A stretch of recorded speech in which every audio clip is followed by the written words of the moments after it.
is Carmelo with the Aero Experience, and today we're flying with Sarah Sutherlin from Elite Aviation. All right, let's go. Awesome. Altimeter set to local field pressure within 75 feet. Third coordinator, balls in the cage, heading indicators align with map compass. There's no bubbles or cracks. Aviation car is at sight. Vertical speeds reading 0. Everything's looking good.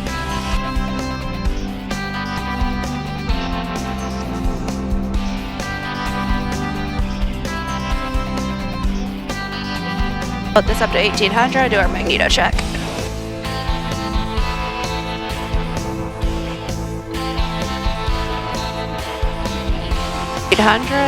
One click to the left, about 75, back to bow. Times back up, 2 clicks to the left, about 75, less than 50 RPM difference between the two, back to bow.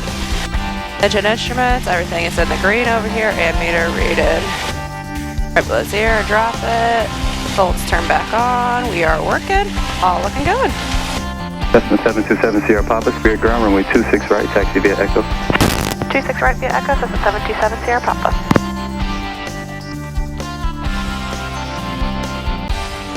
Clear for takeoff, 26 right, west departure approved, Cessna 727 Sierra Papa.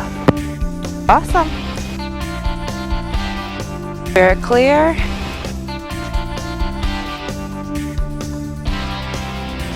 Cessna 723 Sierra Papa, Spirit ground, runway 26 right, taxi via Echo.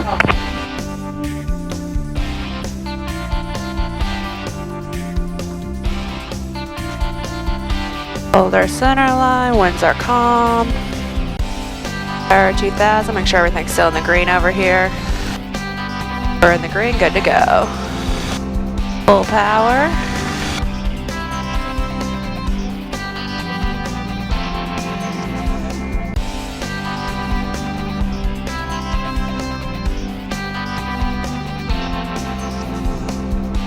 Awesome, we're gonna climb up probably 3.5, 4.5, get some cooler air up there.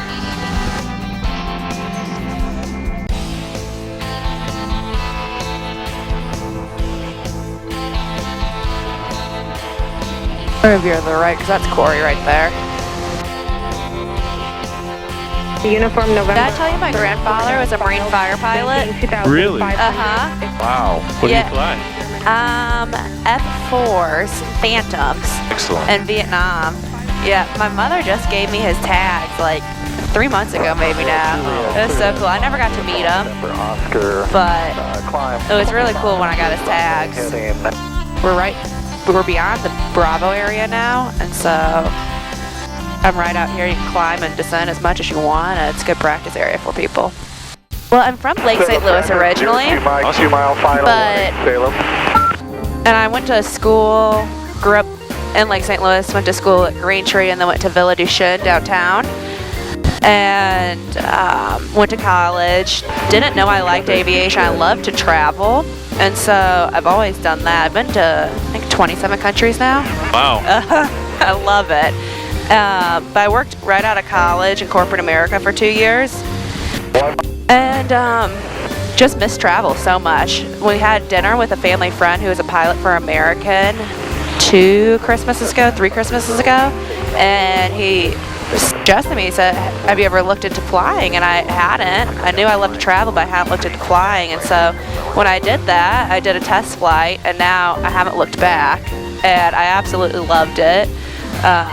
Travel's always been a passion, but now aviation is definitely a passion. I want to make a career out of it. I think it opens up so many opportunities.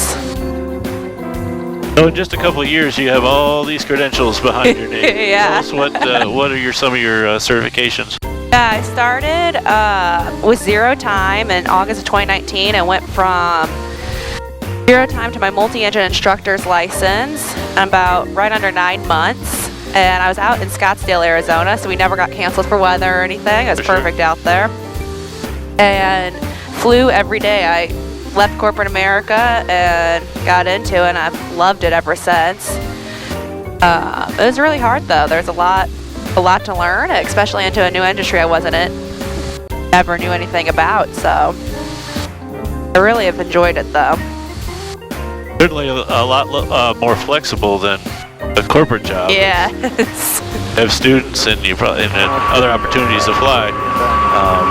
you go when they need you to go. Absolutely. Sometimes. Yeah.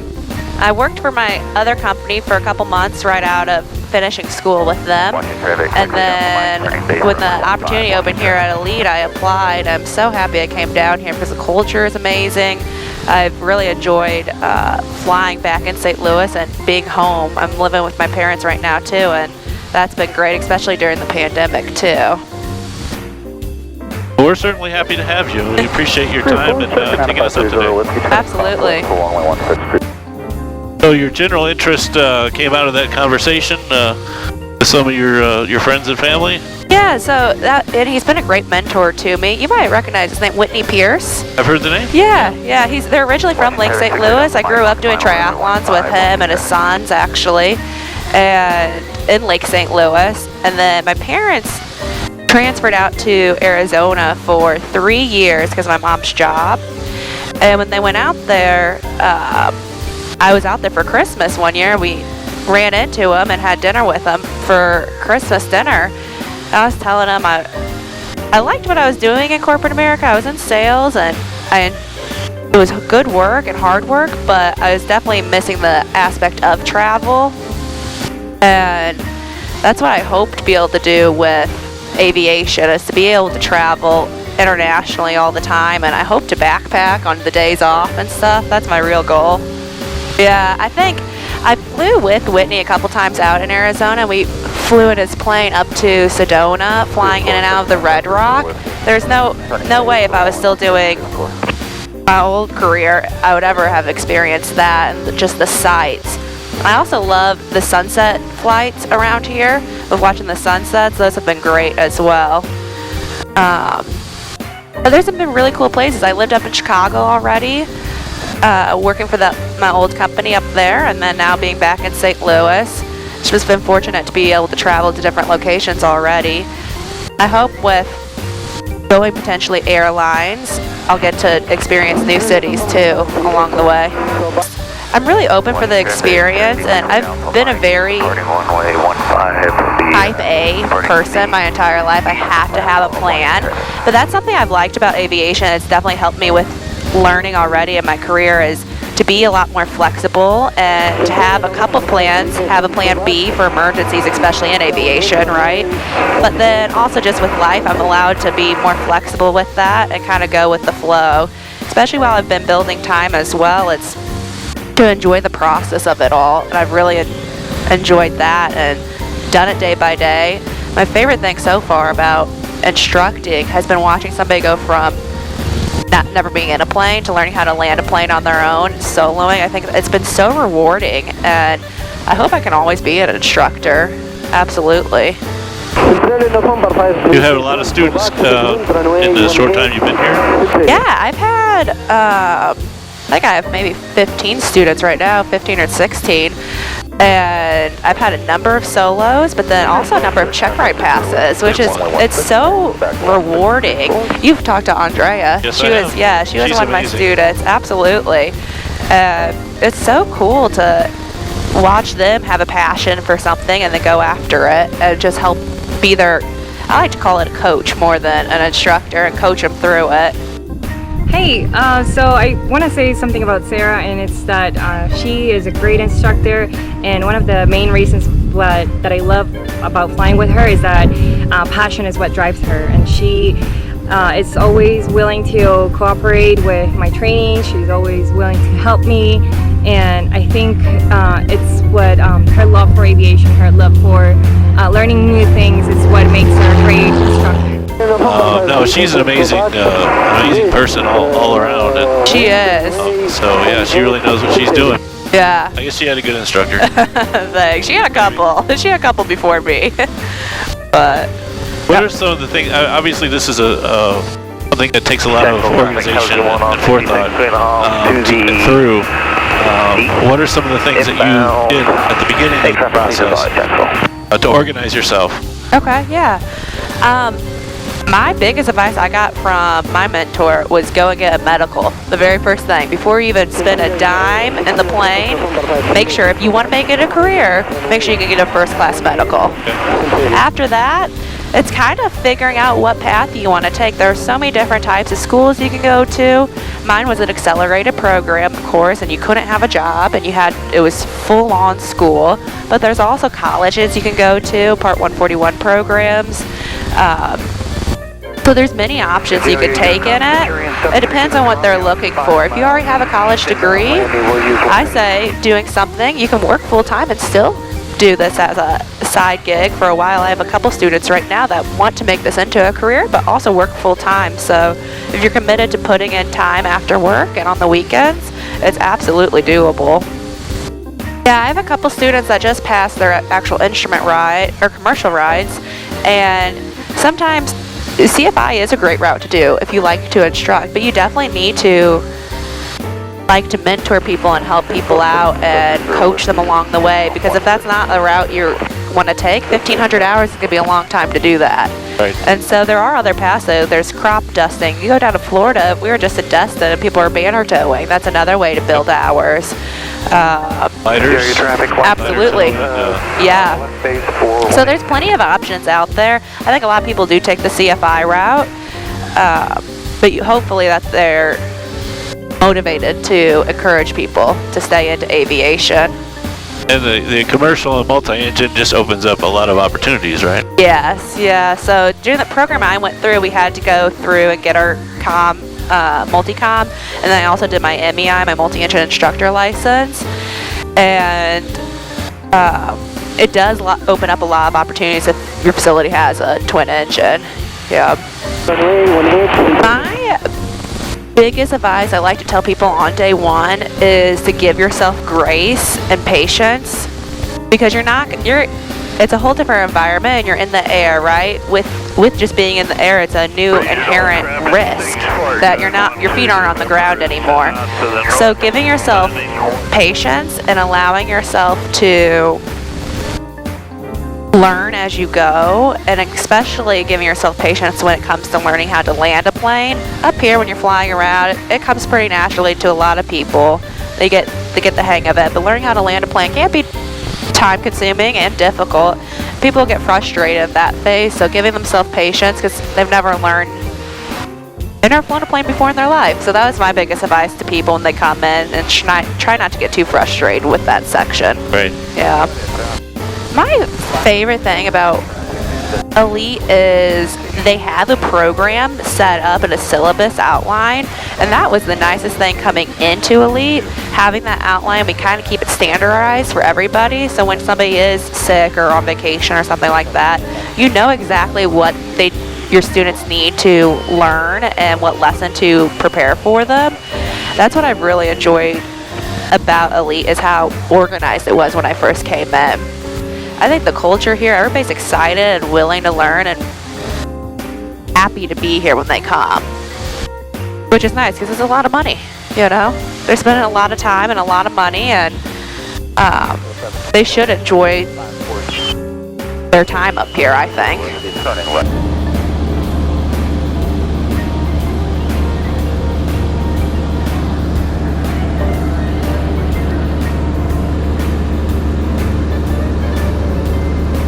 This is Washington Airport right there. Yeah, I saw it slip by when we were going around the other way. Yep.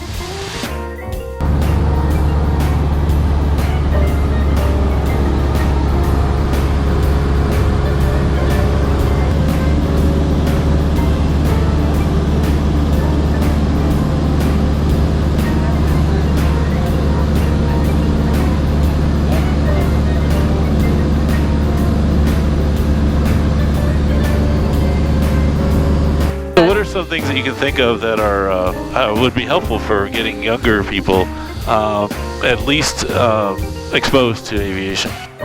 I think having people go, even, and this is such a simple answer, but going to career day fairs and going into, I've talked to John about going in to, like Villa would have a career day fair, and having us go and just represent and seeing another woman in aviation and a potential opportunity for them. And they'd have speakers come in as well. But going to career day fairs around the city, I think, would be great. I also think the Red Tail program that they're doing right now, that's opening a whole new world for these kids who, even if they don't even get into aviation, flying wise, they could.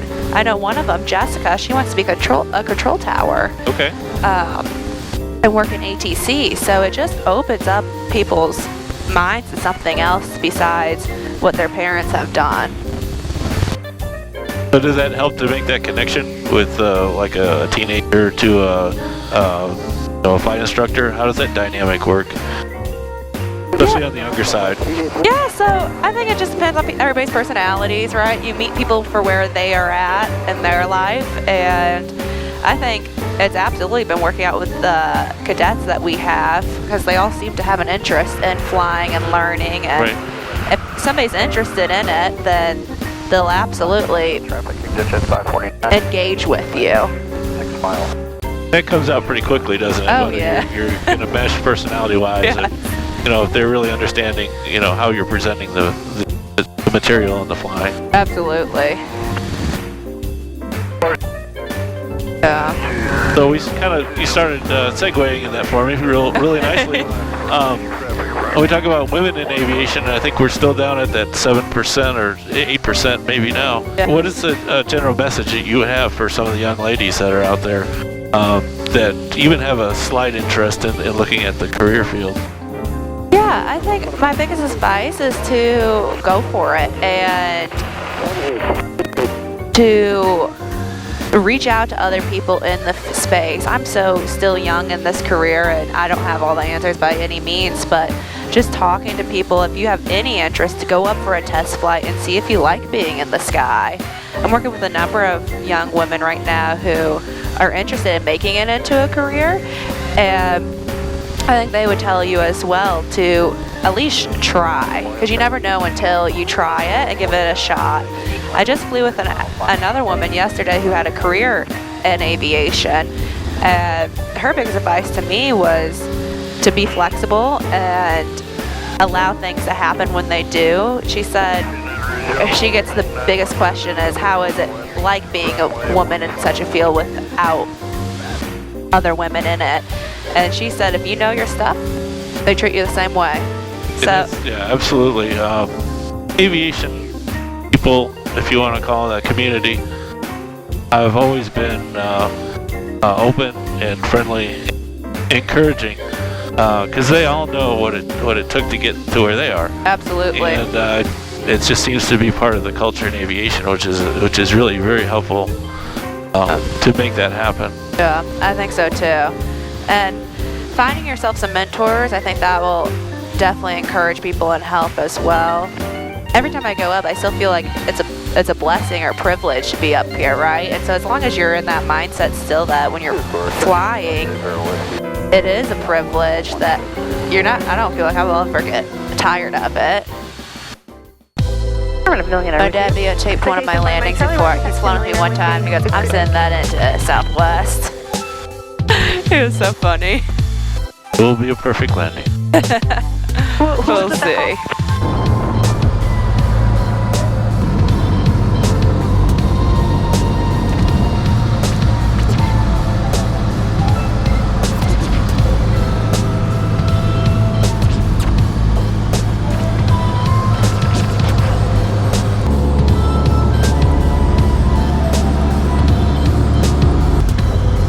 Right, 26 right, and the cowling's gonna hit the center line there.